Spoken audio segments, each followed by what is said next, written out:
switching is also important. So all drills should have emergency stop switch.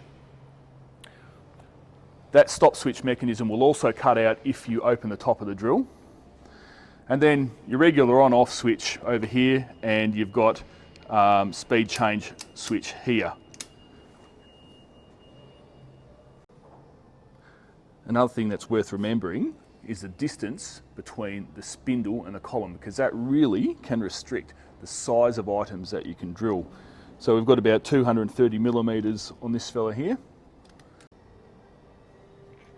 So if you are comparing drills, it's handy to take your tape measure with you. Now, one of the great things about a pedestal drill is the ability to actually take the chuck out of the drill and insert a drill bit straight into the spindle of the drill. These have a Morse taper, and that just wedges into the spindle of the drill, and you use a tapered wedge to knock it out. They come in different sizes. That's Morse taper number 2, that's Morse taper number 3. Generally speaking, if you're going for, say, a 25mm drill bit, say if that's a capacity you want to drill up to, you're going to need a machine capable of Morse taper 3, potentially even 4.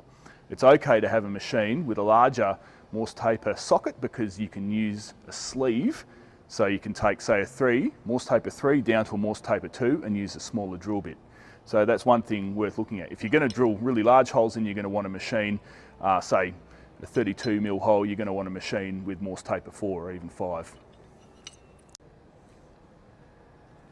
Now, of course, some machines probably won't even have a Morse taper socket in the spindle, so that's worth checking.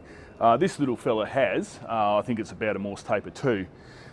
If you don't have that socket but you want to drill a large hole, you're going to be limited to using a reduced shank drill bit like this fella here. That would probably even out-tax this little drill press. It's not the best arrangement because these things have a bad habit of slipping. You're much better off with a Morse taper arrangement and locking that drill bit straight into the spindle. So if you're in the market for a drill press, don't forget to check out the vices as well, because you're going to need one. They come in all shapes and sizes and all levels of quality. Worth picking up one of those at the same time.